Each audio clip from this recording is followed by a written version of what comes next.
Hi, I'm Nyesha McCauley, and you're watching AccessTV.org.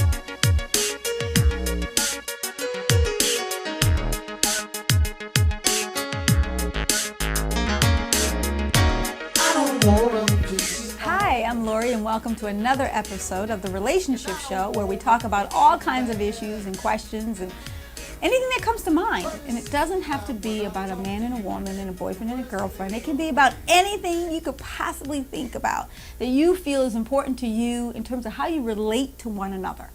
And so if you have any questions that you want to send to me, please send them to therelationshipshow@yahoo.com. That is therelationshipshow@yahoo.com, and we'll do everything in our power to get your questions answered, because we are committed to give you what our brains can fathom and give you all the information you need to make you more empowered in your situation, so you know exactly what you need to say or do, next steps kind of thing.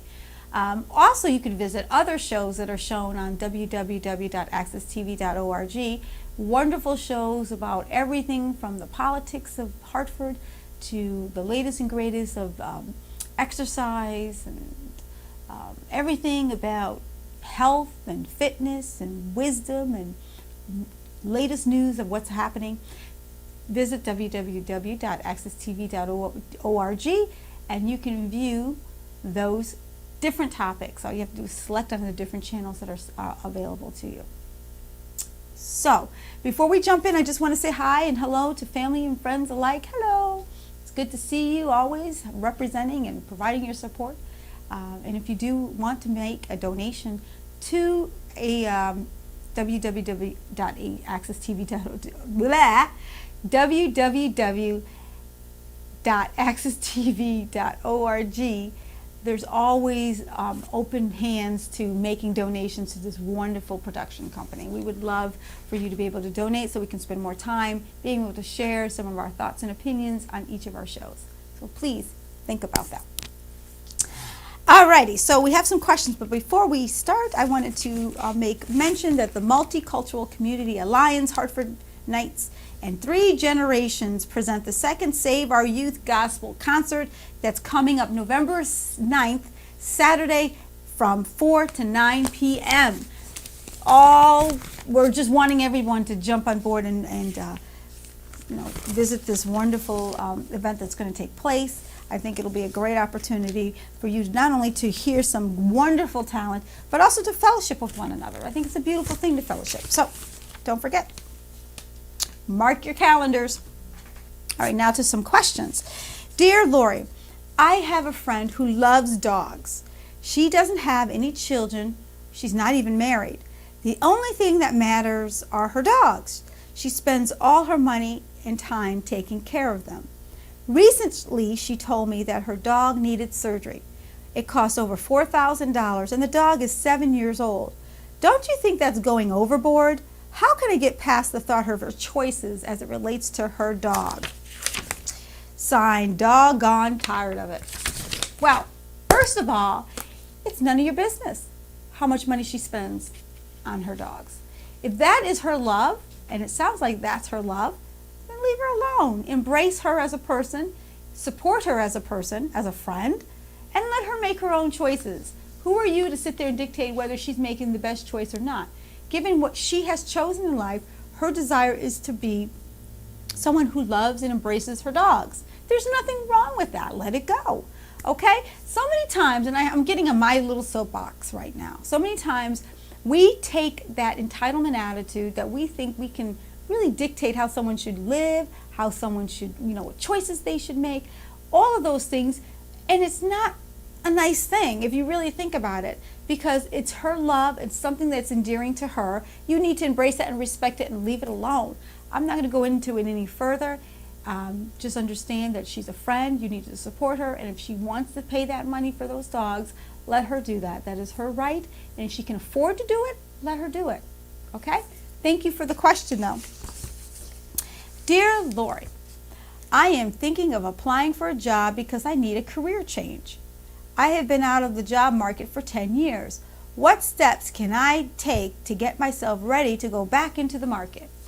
Well, there's various opportunities, even within your surrounding town. I don't know what town you're from, but I can rest assured and tell you that you can go to local libraries, you can go to town halls, you can go to job banks in surrounding cities, and a lot of greater cities have those job banks. You can go online and find out about job markets and fairs. There's a lot of opportunity for you to be able to research to find out what specific positions and opportunities you're looking for. Not only that, they also have free workshops, free seminars that help you freshen up on your resume, that help you up on your interviewing skills, and give you all the tools you need to be ready to get back into the job market. But before you even get to that level, the question I would ask and I would pose to you is, what are you looking to accomplish? What kind of career change are you looking for? My recommendation is always to find out more about the job you want to get into. Let's say you were an actuary and you're tired of the numbers, but you want to do something in healthcare. Talk to some folks who are actually in healthcare and find out what opportunities that best suit your personality and your skill set. Because sometimes leaving a career from one to another and it's so drastic in nature may actually cause more harm in your abilities, because not in your abilities, but into your direction of your career, because at one time you're very good at something and it was a good match, and then you go into another career and you're struggling with it because it may not necessarily be a match and you've already made that transition. Do it gradually. My recommendation is, before you actually leave the position you're at now, do a little research, talk to some folks, find out what kind of career opportunity, maybe even do some shadowing. Go to a friend's job or ask for a particular employer group that you're interested in a particular position and would like to sit in and see what they do before you make that drastic change in your career. Now, if it's not so drastic and it's similar to what you did previously, but you may be given more responsibilities, or maybe it's a different kind of function within an organization, but it's in essence the same kind of box of similar functionality that you had in the previous position, it's not so bad. You don't necessarily have to do all that shadowing and research, but you should still be prepared so that when you do sit down and you're asked about questions as to why you want to make a career change or why you're leaving one position over another, you want to be real polished and you want to have those answers at your fingertips so you know exactly what you need to say. Okay? Also, just don't be afraid to ask questions about, within yourself. Like, sometimes we have a tendency to think we want to leave a position because we think it's time, but there may be another reason. Ask yourself those questions. Am I leaving because I'm looking to sharpen my skills in something else? Or am I leaving because I'm not happy with my job situation? I'm not getting along with my manager. Our styles are different. Because these are key things that you need to identify within yourself before you leave another position.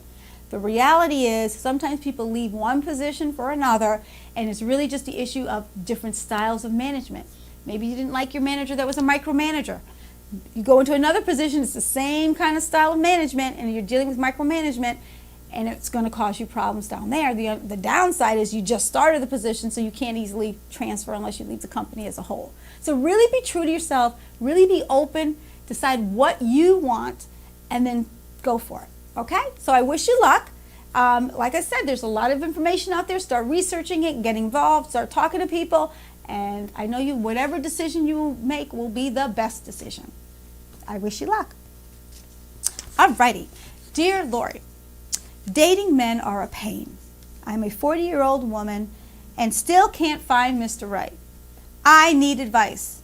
How do you know when a man is serious about you and ready to make a commitment versus just looking for a good time? Signed, Feast or Famine with the Man. Well, I would say this.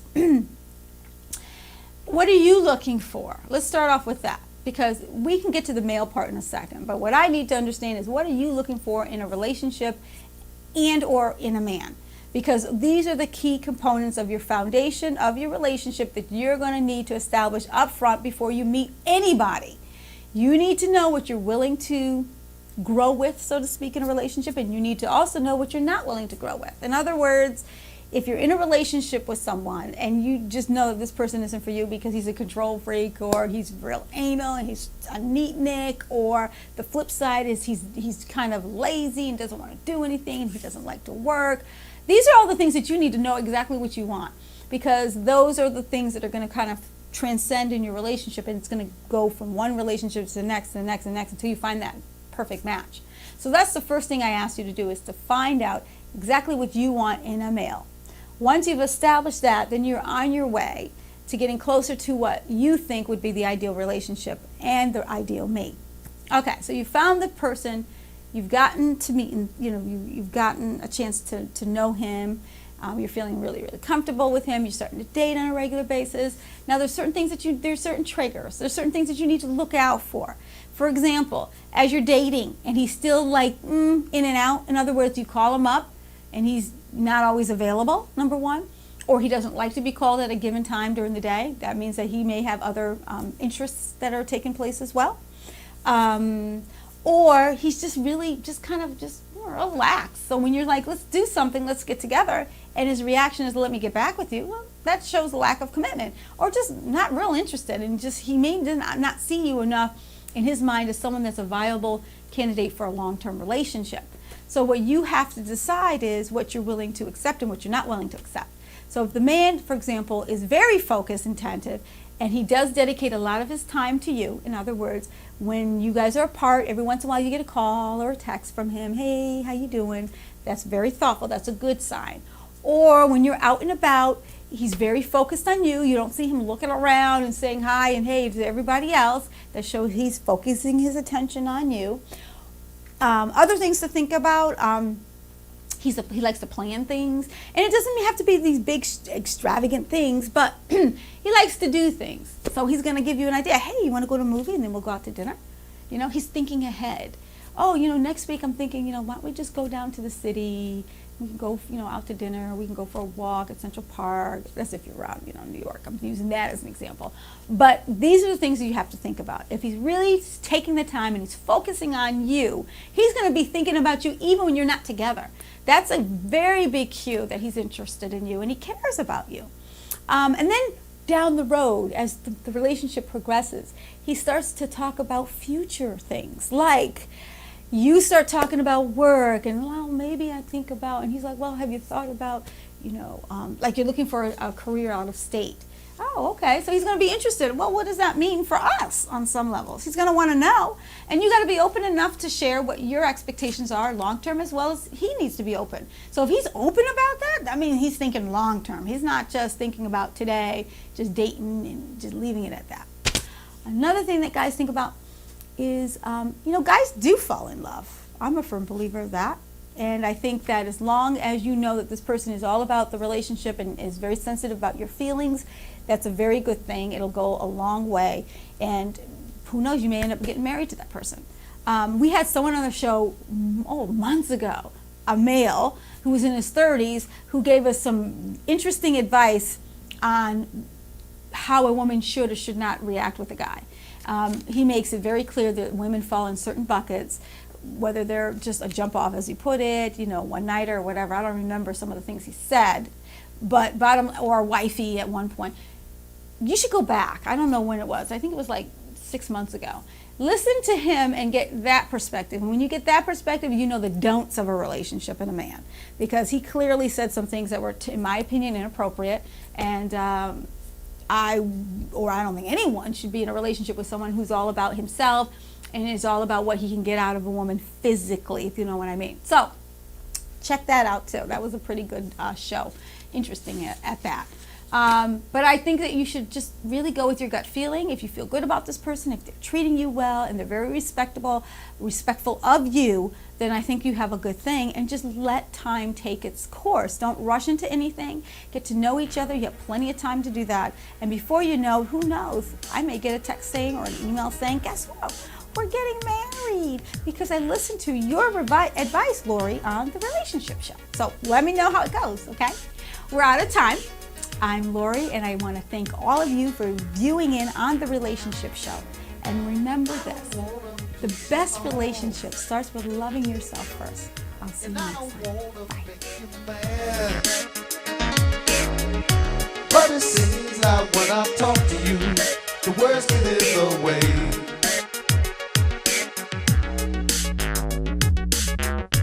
I don't know what to do, and I